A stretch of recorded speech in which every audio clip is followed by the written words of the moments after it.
চোর কুণাল 3.5 বছর জেল খাটা আসামি। এমনিতেও মানুষ ওনার কথা শোনেন না, এবং এখন তৃণমূলের নেতারাও ওনার কথা খাচ্ছেন না। শুনুন আপনারা ভালো করে। বাবুদের বলবো যে নেত্রীকে বেশি ভুলভাল তথ্য না দিতে।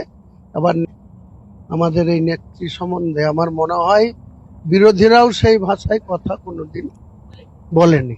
তাহলে উনি তখন কেন বলেছেন আর আজকে আবার তিনি ভালোবাসার কথা বলছেন? মানুষ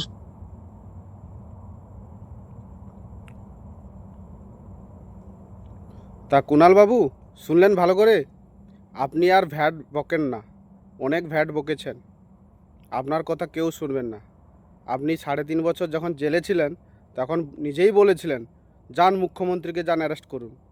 আজ অনেক টিভির সামনে স্নো পাউডার মেখে অনেক বুড়ো বুড়ো কথা বলেন। আপনার বুড়ো বুড়ো কথা আর কেউ শুনবে না, আপনাকে রিজেক্ট করেছে। যতই সাপাই গান, বাংলার মাটি বাংলার প্রাণ, এ মাটি আলাদা। এই মাটি আলাদা না, এই মাটি হচ্ছে জয় শ্রীরামের মাটি, বিজেপির মাটি। তা প্রমাণ করে দেবে 2026-এ। তৈরি থাকুন। এই কুণালবাবু পাল্টিবাজ 2026-এর পরে না বলে যে আমাকে তো মমতা ব্যানার্জি জোর করে বলিয়েছিল, আমি বলতে চাইনি এমন কথা। এটা বলতে থাকবে, আপনারা শুনবেন ওনার কথা। তা ওনাকে নেওয়া হবে না, উনি আবার পুনরায় জেলে যাবেন। তৈরি থাকবেন। নামটা তার শুভেন্দু অধিকারী, মনে রাখবেন।